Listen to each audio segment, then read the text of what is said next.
and welcome to episode something. I don't, just just like with the Rorschach Test podcast.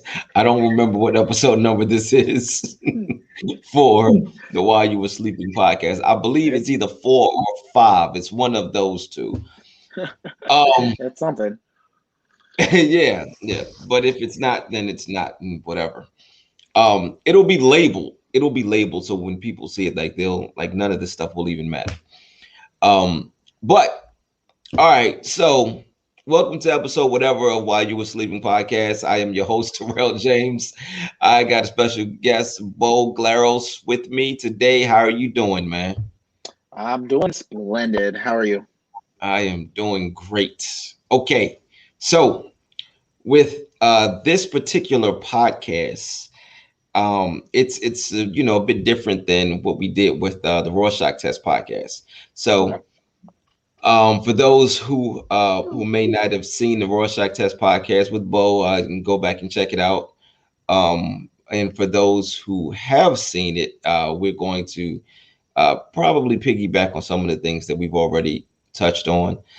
Um, with this podcast, what I do is I ask you about your dreams, and I want to get into a dream that you had while you were sleeping, and then I want to get into daydreams that you have, and then I want to get into dreams and aspirations, things that you wanted to do when you were growing up.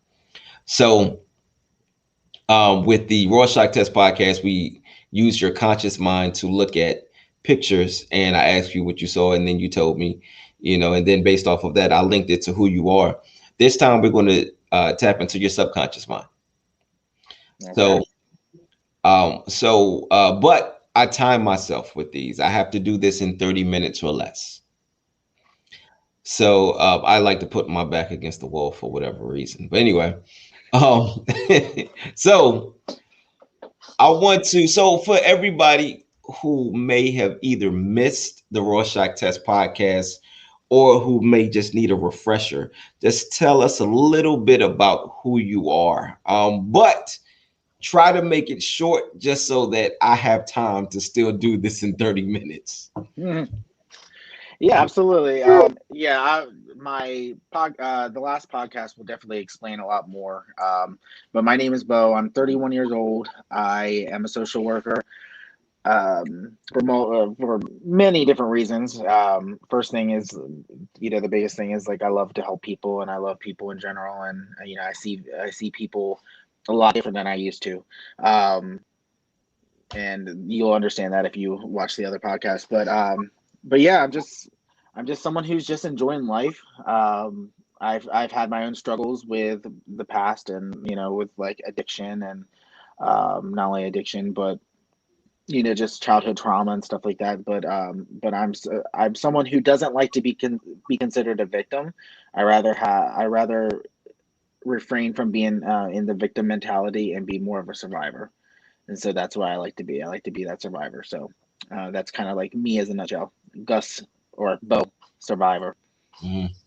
Okay. And then you have your podcast, and your podcast is called Life. Well, I'm sorry, I forgot the name of it. That's all right. It's the Life Addicts podcast. The Life Um, Addicts. Life yep. Addicts podcast. Okay. And that is talking about addiction. Yeah, it touches on addiction, but the most importantly is like how we channel our addicted personalities and how we can channel addiction or recovering addiction from addiction and channeling it into something positive and to enjoy life in an addictive way, but under a healthy addiction, not so much as like something that would be harmful later on down the line. That's harming your body. Right. Okay. And then you're a musician as well. I am. I was a praise and worship leader for years. I don't. I no longer do that, but music's still a big passion of mine, and I enjoy just creating that music, and being able to perform this music, whether it be writing or whether it be covers. Regardless on what route I'm taking in my music, just being able to be there and create and have that creative mindset and creative. Um, I guess lifestyle, I guess, is very important to me, and I love it. Okay.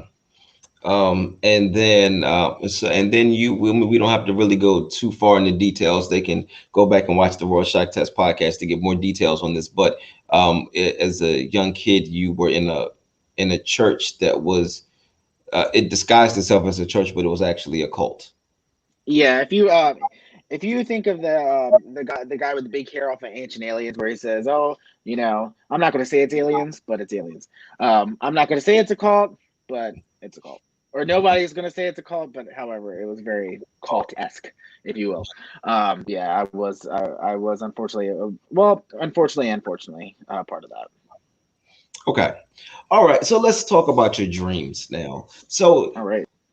have you ever had a dream, whether growing up, as a teen, as a young adult, at any point in your life, a dream that has had a significant impact on your life?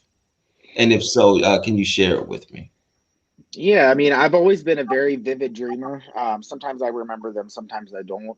Mhm. I guess that's kind of the perceptive brain that I have, I guess. But um, I'm trying to think. Like, there's a couple ones that come to my mind, and definitely as a kid, the kind of dreams that you try to run and you can't run.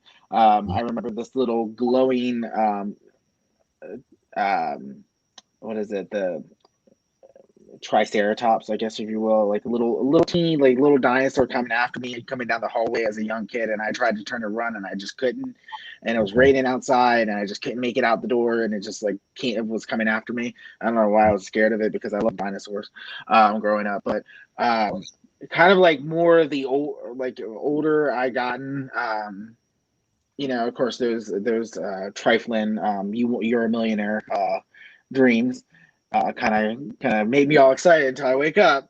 But the biggest one, I would say, the only one that's really coming to my mind is one that I got to perform a duet with Dolly Parton.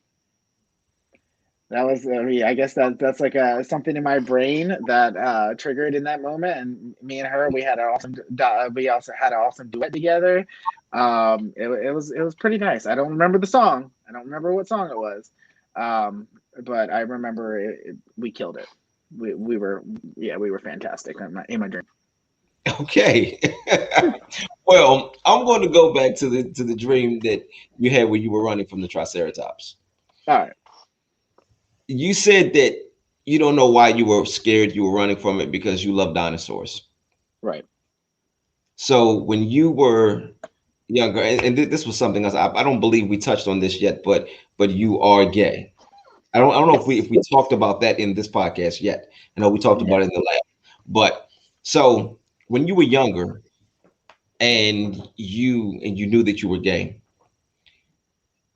it was something that was a part of you, something that you but it was something that you ran from, Yeah. even though it was something that you liked because you did like boys, you were attracted to boys, so it was something that you did like, but it was something that you felt that you had to run from Yes. Yep. because you were afraid of the way people would view you. You were afraid that people would disown you, or just all of the things that that come with people, just trying to tear you down, tell you that you're wrong, try Yeah. to change you, all of these different things. So even though it was something that you liked, something that you wanted to cling to, it was also something that was very scary and that you felt as though you had to run from.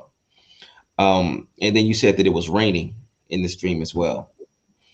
And then the rain could be very symbolic of the things that are going on around you.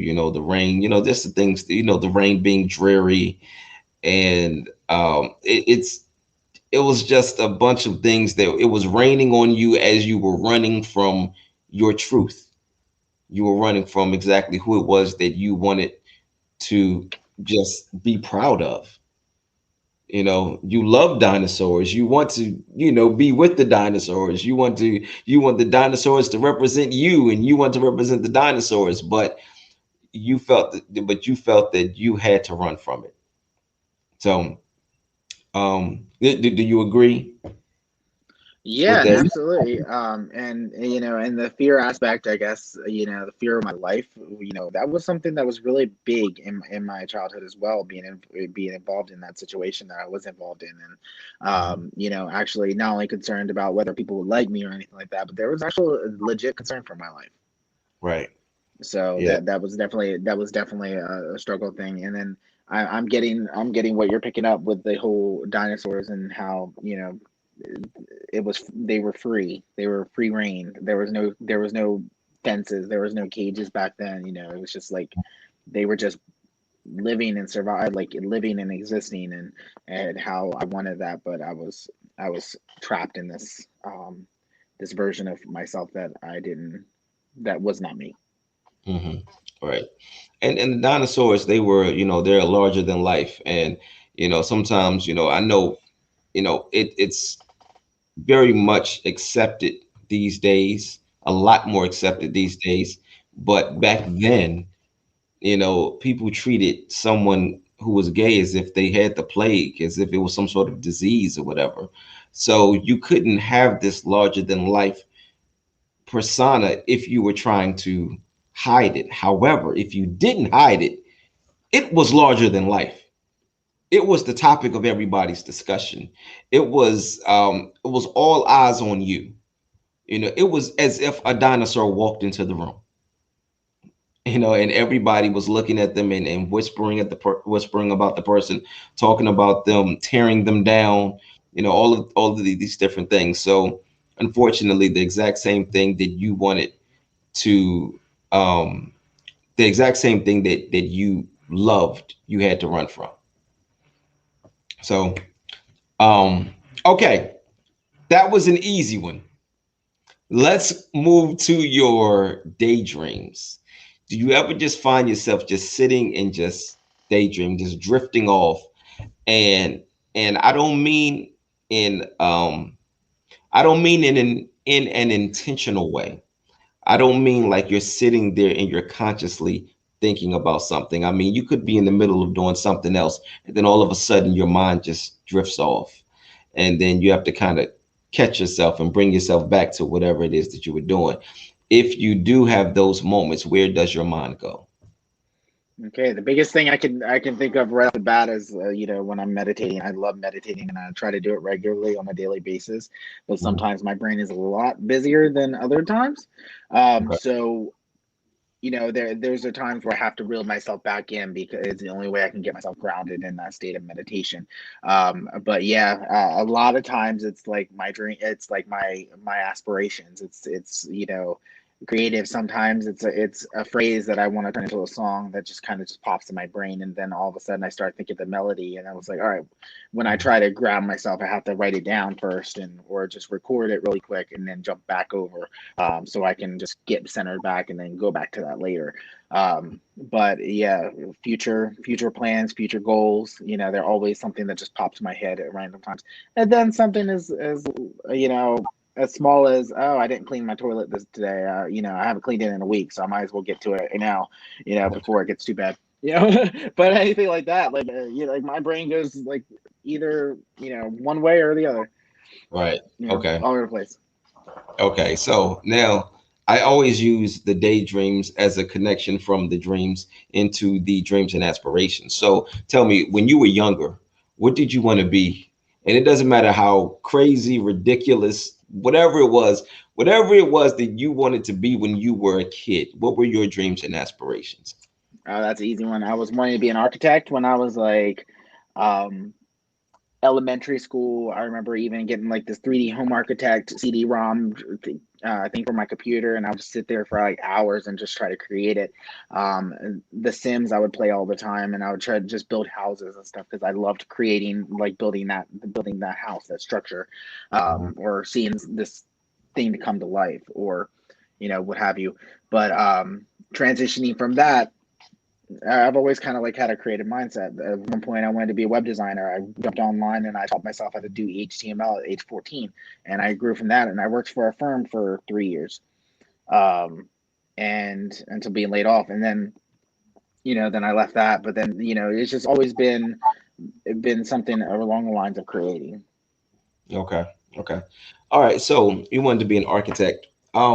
You are an architect right now, in a sense, because as an author, as a podcaster, you are creating, you're putting things together. Um, architect. So let me see if I can put this thing together in my head in a way that when it comes out, it doesn't sound like I'm reaching.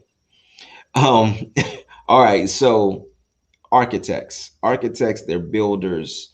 Um, you are a builder in a sense because what you, but what you build is not necessarily. So let's talk about like an architect, somebody who will construct something for someone to live in, like so a house. Okay, you don't necessarily build things for someone to live in. You build things for these things to live inside of somebody else. So as an architect, podcaster, architect, author, architect, musician, architect, you are creating these these things that will resonate with people, that people will have to sit with, and it will become a part of their lives, and it will essentially just live with them, and they will be able to call these things. Let me not go there because that's going to sound like I'm reaching. I was about to say they're able to call these things home, but I feel like I'm reaching if I go there.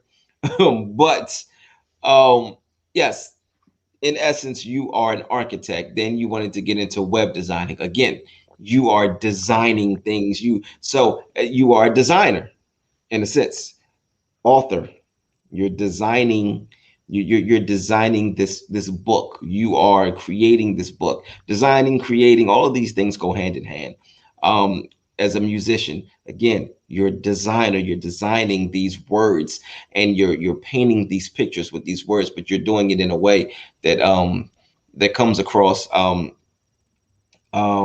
just that fast. I lost my thought. Anyway, um, but pretty much, you are an architect. You are a designer. You yeah, Bo, I did it. I did it. I did it. I did it. I linked everything. I did it. Okay. There's no need for me to keep trying to drag it out. I did it. Okay.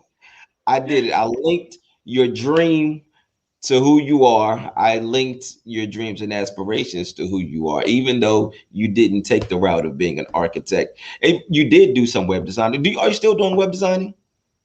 I mean, only for my own personal projects. Nothing really too major or anything like that. But it's always the thought in my back of my mind to do that again. But as Yeah. of right now, it's not in the cards. Got you. Got you. Okay. Yeah. So I did this and I did it. I see up on the screen that's like 18 minutes and 27 seconds. So I did this pretty quickly and I'm pretty proud of myself. And I feel as though I deserve a pat on the back just because you stumped me on the Rorschach test. I mean, I still figured it out, but you got me. And then you turned the tables on me and you analyzed one of the pictures, one of the things that I saw. So I feel like I deserve to pat myself on the back because it was on the last podcast it just didn't quite go the way I thought it was going to. So but yeah, man. All right. So with 10 minutes left, we will let the people do with this 10 minutes whatever they want to do because there's no need for us to continue because we're all done here. But before we go, I want you to just again tell the people, for the ones that didn't see the Rorschach Test podcast, how they can hear your music, where they can find your book once it's not out yet, but just how they can get in contact with you so that they can purchase the book when it does come out, and how they can find your podcast. All right, awesome. Yeah. So the biggest thing is like I have a Facebook. I don't have I have like pages, but they're not like I have one for the Life Addicts podcast, but I don't have anything for anything else really. So the biggest thing is just look up my name, Beau Glaros, Glaros. Just look at me, look me up. I should be the only one with that name. It's very unique enough. It shouldn't you should have a problem finding me. But just friend request me. I don't mind that at all. I'll accept you, and then we'll just you know, as I post stuff up, usually it will also go to my personal Facebook page, and then you'll find out like when I create new Facebook like pages for music or you know, more things about my podcast and stuff like that. It'll all be there, and also stuff about my book. So everything's going to be in that. That's going to be my centralized hub, if you will. Okay, sounds good. Yeah. Sounds good. All right, man. Well, I appreciate your time. I appreciate your dreams. I appreciate you sharing everything that you shared. And for everybody else out there, until next time, sweet dreams.